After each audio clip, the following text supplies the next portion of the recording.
Assalamualaikum warahmatullahi wabarakatuh. Perkenalkan, saya Tiara Linada Ariska. Di sini saya akan membahas tentang materi terkait etika dalam berwirausaha. Etika wirausaha dalam istilah lebih populernya adalah etika bisnis. Seorang wirausaha harus mampu menjaga dan melestarikan etika bisnis, yaitu suatu kode etik perilaku yang pengusaha berdasarkan nilai-nilai moral dan norma yang merupakan suatu komitmen untuk melakukan apa yang benar dan menghindari yang tidak benar.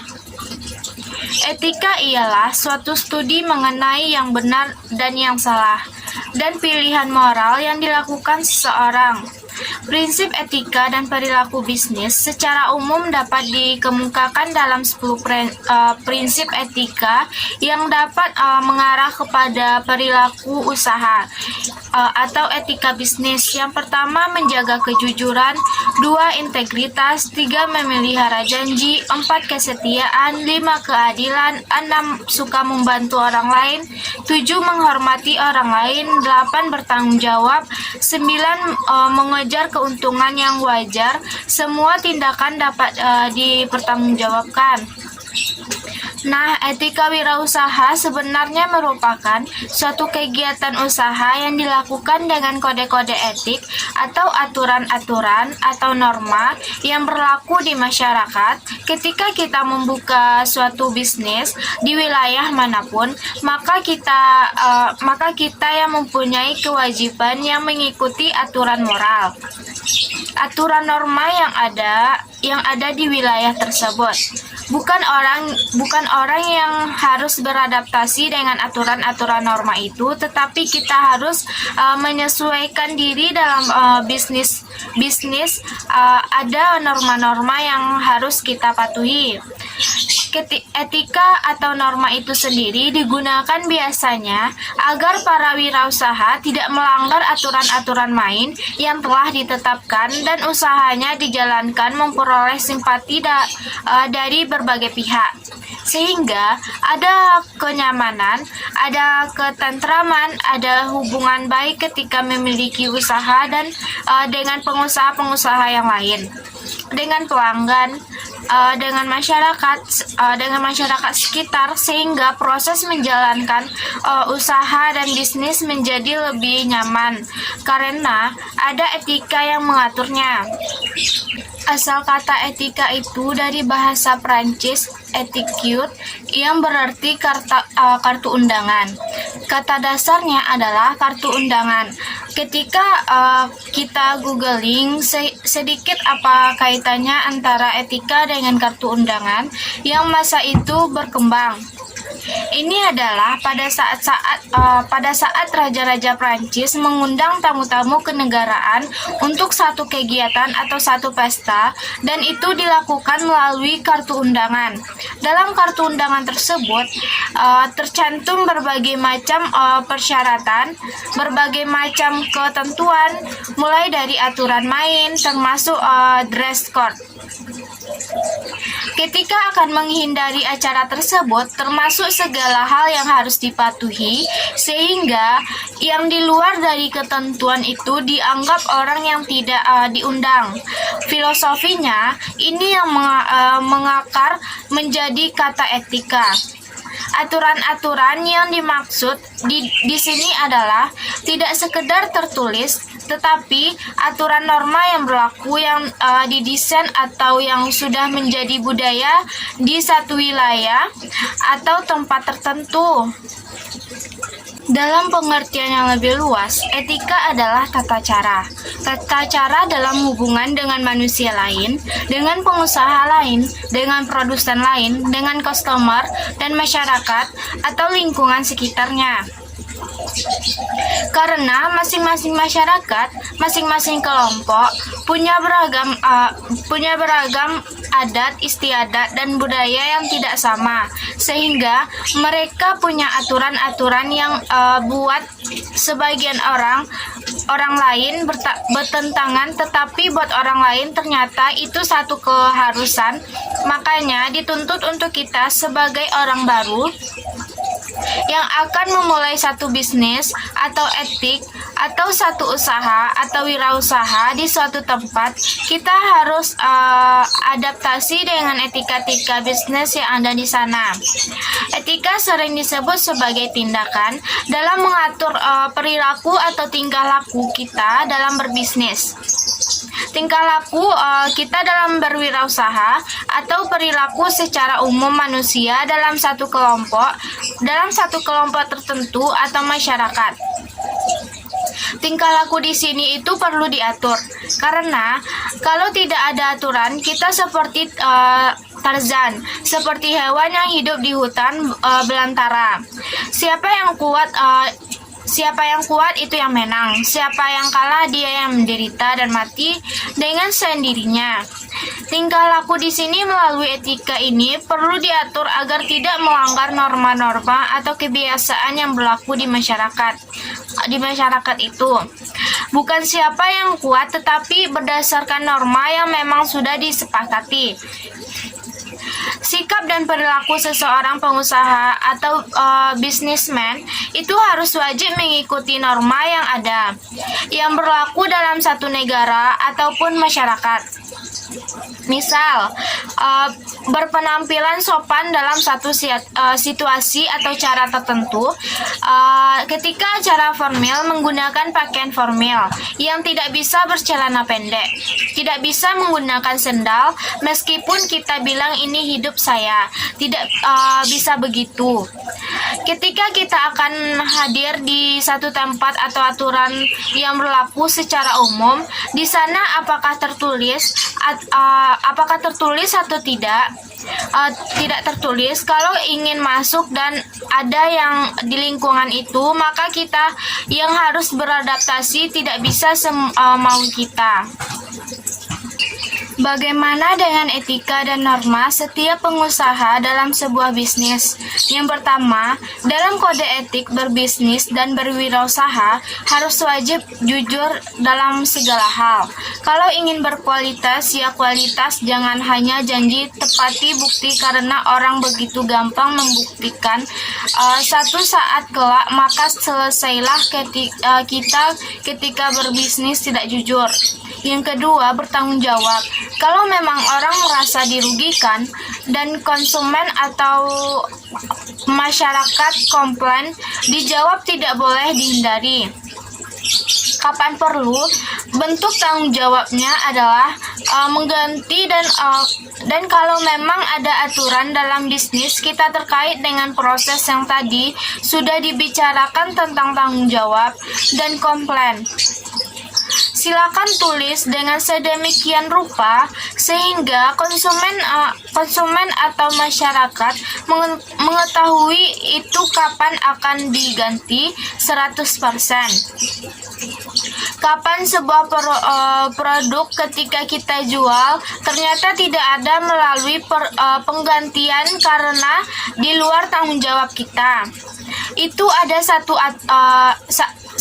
ada aturan-aturan yang didesain, tidak bisa suatu saat ketika komplain terjadi kita bisa menjawab seenaknya. Yang ketiga, menepati janji, disiplin, taat dengan hukum dan aturan yang ada di masyarakat atau di sebuah bangsa tempat usaha yang kita kembangkan. Mau membantu karena usaha kita tidak bisa berdiri sendiri. Membantu masyarakat sekitar yang kadang-kadang mempunyai dampak dan efek akibat usaha yang kita buka. Keempat, komitmen dan menghormati orang lain. Komitmen terhadap segala sesuatu, terhadap hukum, terhadap undang-undang, terhadap aturan main, terhadap perjanjian yang dibuat dari kesepakatan dan prestasi. Artinya di sini berbicara soal kualitas, tujuan dan manfaat etika itu memang ada. Tujuan etika seharusnya sejalan dengan tujuan perusahaan atau lembaga atau organisasi bisnis yang kita kembangkan. Manfaatnya untuk lembaga persahabatan dalam pergaulan, menyeangkatan orang lain, membujuk pelanggan agar menjadi pelanggan setia kita, mempertahankan pelanggan kita agar selalu menjadi pelanggan terbaik, membina dan menjaga hubungan dengan siapapun, apakah dari customer, dengan pelanggan, dan produsen, dengan masyarakat sekitar. Melalui kode etik, setiap orang akan menyadari bahwa kita memang memiliki komitmen yang baik. Jujur dalam berbisnis, kita menyenangkan, bisa dipercaya, produk yang kita jual memang komit sesuai dengan kualitas yang kita jelaskan, sehingga persahabatan akan muncul. Setiap orang akan merasa senang dengan produk yang dihasilkan. Setiap orang akan mau menjadi konsumen setia karena merasa puas dengan komitmen yang kita berikan. Nah, pelanggan akan bertambah, pelanggan setia akan bertahan, sehingga kita akan mampu mempertahankan pelanggan, dan itu akan terus berkembang. Itu akan memberikan keuntungan bagi kita. Sikap dan perilaku pengusaha dan karyawan itu merupakan bagian penting dalam etika wirausaha, diberikan kepada pelanggan, kepada customer terbaik kita. Sikap dan perilaku tersebut yang dimaksud dengan dan berwirausaha adalah sikap jujur dalam bertindak dan bersikap rajin, tepat waktu, tidak malas, murah senyum. Kalau ini menjadi emosi terdalam ketika mengkait pelanggan terbaik kita, ramah orang akan semakin dekat, pelanggan semakin bahagia. Ketika berhadapan dengan kita, pandai bergaul, fleksibel, suka menolong pelanggan, tanggung jawab, rasa memiliki lembaga atau perusahaan, tanggung jawab paling tidak ketika komplain diberikan dengan lapang dada. Dengan senyuman tetap kita terima. Jadi, senyuman tidak diberikan pada saat orang membeli atau memberikan keuntungan kepada lembaga atau perusahaan kita. Tetapi pada saat komplain, senyum kita itu tidak akan berubah. Penerimaan kita harusnya sama ketika mereka memberikan keuntungan pada saat membeli, dengan pada saat mereka meminta pertanggungjawaban kita, karena memang ada hal-hal yang di luar kendali kita sebagai manusia. Jadi, tidak akan selamanya ketika kita menjaga sedemikian rupa bahwa semuanya akan sesuai dengan hasil yang kita harapkan. Di luar kendali batas kita sebagai manusia, kadang-kadang akan ada hal-hal yang di luar ekspektasi kita. Maka dari itu, salah satu tanggung jawab dan bentuk itu adalah mengelola komplain dari pelanggan. Jadi kalau kebiasaan kita menerima pelanggan dengan senyuman, pada saat komplain, pada saat kita menerima pembeli ketika memberikan keuntungan dengan senyuman, dengan ramah tamah, maka pada saat komplain pun keramahan seharusnya juga tidak berubah. Tetapi kebanyakan pada saat praktek berbeda dengan kenyataan yang akan kita jalani. Tujuan etika harus sejalan dengan tujuan perusahaan. Ada beberapa tujuan etika yang selalu ingin dicapai oleh perusahaan, yaitu yang pertama itu untuk persahabatan dan pergaulan. Etika dalam meningkatkan keakraban dengan karyawan, pelanggan atau pihak-pihak lain yang berkepentingan. Suasana akrab akan berubah menjadi persahabatan dan menambah luasnya pergaulan. Jika karyawan, pelanggan, dan masyarakat menjadi akrab, segala urusan akan menjadi lebih mudah dan lancar. 2. Menyenangkan orang lain. Sikap menyenangkan di sini, orang lain merupakan sikap yang mulia.